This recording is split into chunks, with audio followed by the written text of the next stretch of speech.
Hello दोस्तों, कैसे हैं आप। स्वागत है आपका अपने YouTube चैनल ऑसम प्लैनेट में। दोस्तों, आपसे पूछा जाए कौन सा ऐसा देश है जहां जाने के लिए आपको पासपोर्ट या वीज़ा की ज़रूरत नहीं पड़ने वाली, तो आपका जवाब ऑब्वियसली नेपाल होगा। जी हाँ दोस्तों, आज आपको जिस देश की सैर करवाने जा रहे हैं वह देश है हमारा पड़ोसी देश नेपाल। तो चलिए चलते हैं दोस्तों एक रोमांचक सफ़र पे और एक्सप्लोर करते हैं यहाँ की संस्कृति, यहाँ की कल्चर को बारीकी से।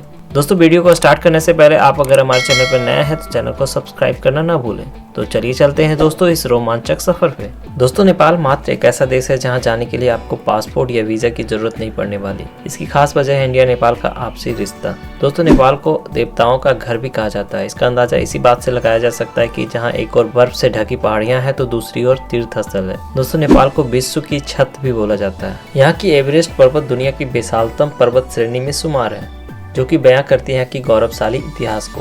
जहां गौतम बुद्ध जैसे महान भगवान की जन्मस्थली रही हो, वह देश कितनी गौरवपूर्ण होगा आप अंदाजा लगा ही सकते हैं। इस देश के 85% लोग हिंदू धर्म को फॉलो करते हैं। नेपाल विश्व के प्रतिशत आधार पर सबसे बड़ा हिंदू धर्मावलंबी राष्ट्र है।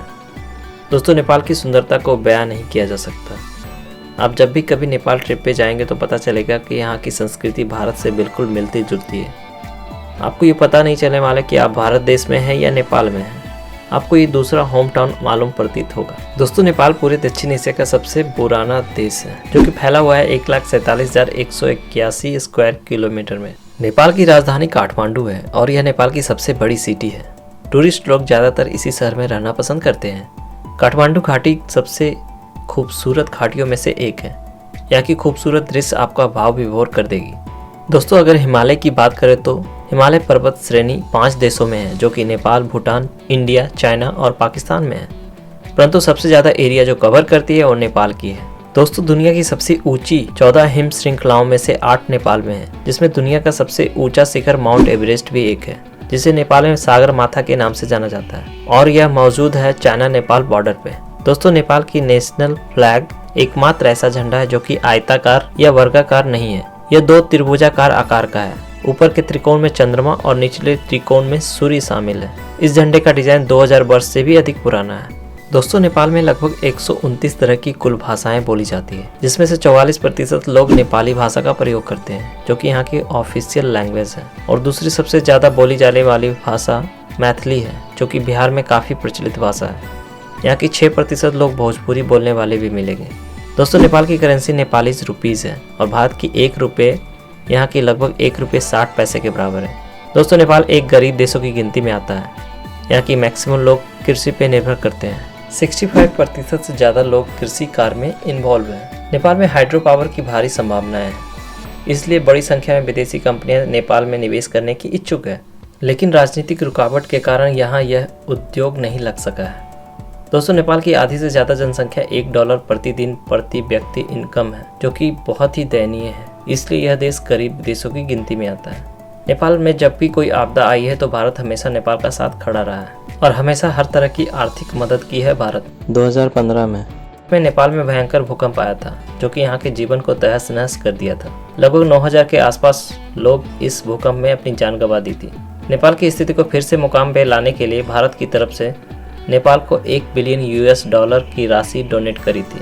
इसलिए तो कहा जाता है दोस्तों, नेपाल और भारत के रिश्ते अच्छे हैं। भारत और नेपाल की खुली सीमाएं ये बयां करती है हम दोनों एक दूसरे के मित्र देश हैं। दोस्तों, ऐसा नहीं है कि भारतीय ही नेपाल बिना पासपोर्ट वीजा के जा सकते हैं, बल्कि नेपाल के भी लोग बिना रोक टोक के इंडिया आ जा सकते हैं। दोस्तों, नेपाल की एक रोचक इतिहास बताता हूँ। नेपाल में कभी भी किसी भी धर्म को लेकर कभी भी दंगे फसाद नहीं हुए।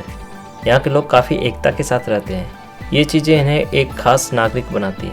दोस्तों, नेपाल में हिंदू और बौद्ध धार्मिक परंपराओं के अनुसार कन्या लड़कियों की पूजा करने की परंपरा है। जिस तरह भारत में दुर्गा माँ की पूजा 9 कुमारी कन्याओं के रूप में करते हैं, उसी प्रकार नेपाल के लोग कुमारी कन्याओं को देवी के रूप में पूजा करते हैं। दोस्तों, रामनवमी और होली जैसे हिंदू पर्व नेपाल के लोग बड़े धूमधाम से मनाते हैं। दोस्तों, एवरेस्ट मैराथन यहाँ हर साल मई के महीने में आयोजित की जाती है, जो कि 42 किलोमीटर की होती है। यह मैराथन एवरेस्ट बेस कैंप से शुरू होकर नामचे बाजार तक जाती है। दोस्तों, क्या आपको पता है नेपाल कभी भी किसी और देश का गुलाम नहीं बना। यहाँ के लोगों ने यहाँ का शासन अपने हाथों में हमेशा रखा है, इसलिए यहाँ कोई भी स्वतंत्रता दिवस नहीं मनाया जाता है। दोस्तों, यहाँ के लजीज व्यंजनों की बात करें तो लोगों को मोमोज बहुत पसंद है और यहाँ हर नुक्कड़ चौराहे पे मोमोज के स्टॉल मिल जाएंगे आपको। दोस्तों यहाँ की ट्रेडिशनल डिशेस की बात करूँ तो यहाँ के लोग चने की दाल, भात, तरकारी, अचार खाना पसंद करते हैं। नेपाल के लोग चाय और चिवड़ा का भी काफी सेवन करते हैं और ये यहाँ के फेवरेट शाम का नाश्ता है।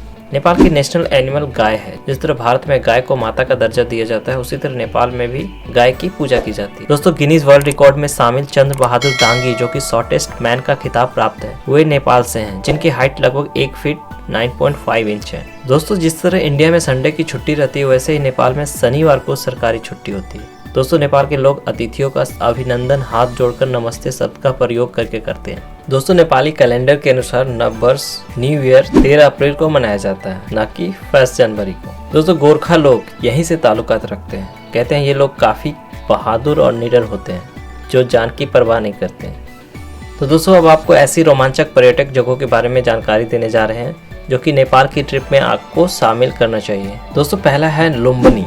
दोस्तों लुम्बिनी एक शहर है जो कि नेपाल की पवित्र जगहों में से एक है।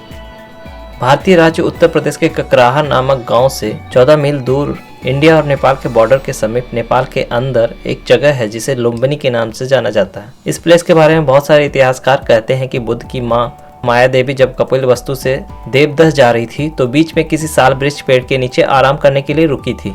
तो इसी वृक्ष के नीचे माया देवी ने भगवान बुद्ध को जन्म दिया था। लुम्बिनी में बहुत सारे अलग अलग कंट्री के बौद्ध विहार देखने को मिलेंगे, जिसे आप एक्सप्लोर कर सकते हैं। पोखरा नेपाल की राजधानी से लगभग 200 किलोमीटर की दूरी पर मौजूद है। यह नेपाल का प्रमुख पर्यटक जगहों में से एक है। यहाँ कई झीलें हैं, गुफाएं हैं, मंदिर हैं और हिमालय की विशाल श्रृंखलाएं हैं। आप यहाँ राफ्टिंग, पैराग्लाइडिंग, ट्रैकिंग जैसे एडवेंचर स्पोर्ट का लुत्फ ले सकते हैं। नागरकोट काठमांडू से लगभग 30 किलोमीटर दूर नागरकोट पड़ता है। नागरकोट की पहाड़ी से हिमालय से निकलता हुआ सूरज का नजारा देख सकते हैं और यहाँ से काठमांडू घाटी का विहंगम दृश्य देखने का मौका मिलेगा, तो इस स्पॉट को एक्सप्लोर कर सकते हैं। अन्नपूर्णा एक बेस कैंप है जिसे ABC भी कहा जाता है। अन्नपूर्णा बेस कैंप जो कि काठमांडू से लगभग 350 किलोमीटर की दूरी पे है। आप अगर एक वीक से ज़्यादा ट्रैकिंग का लुत्फ लेना चाहते हैं तो आपके लिए परफेक्ट ट्रैकिंग स्पॉट है। यहाँ की एडवेंचर भरी लाइफ आपको एक अलग ही दुनिया में ले जाएगा। चितवन काठमांडू के बाद दूसरा सबसे बड़ा सिटी चितवन है। चितवन में वाइल्ड लाइफ नेशनल पार्क है जहाँ आप सफारी का मजा ले सकते हैं। यहाँ आपको बंगाल टाइगर, एक सींग वाला गैंडा और अनेक दुर्लभ जानवर देखा जा सकता है। पशुपतिनाथ मंदिर यह मंदिर नेपाल की राजधानी काठमांडू से 3 किलोमीटर उत्तर पश्चिम में बागमती नदी के किनारे देवपाटन गांव में स्थित एक हिंदू मंदिर है। यह मंदिर यूनेस्को वर्ल्ड हेरिटेज की सूची में भी शामिल है। यह मंदिर नेपाल में शिव का सबसे पवित्र मंदिर माना जाता है। पशुपतिनाथ में महाशिवरात्रि का पर्व बड़े हर्षो उल्लास के साथ मनाया जाता है। माउंटेन फ्लाइट अगर आप ट्रैकिंग नहीं कर पाते हैं तो माउंटेन पे जाने के लिए हेलीकॉप्टर की सुविधा भी ले सकते हैं। यह थोड़ा कॉस्टली होता है। तो दोस्तों ये थे कुछ अनोखे फैक्ट्स नेपाल के बारे में। आई होप ये वीडियो आपको पसंद आया होगा। आपको ये वीडियो कैसा लगा हमें कमेंट करके बताएं। दोस्तों इस वीडियो को लाइक एवं शेयर करना ना भूलें और अगर आप हमारे चैनल पर नए हैं तो चैनल को सब्सक्राइब करके बेल आइकन को दबा दें। तो दोस्तों मिलते हैं एक नए वीडियो में एक इंटरेस्टिंग फैक्ट के साथ। तब तक के लिए शुक्रिया। खुदा हाफिज़। Good bye.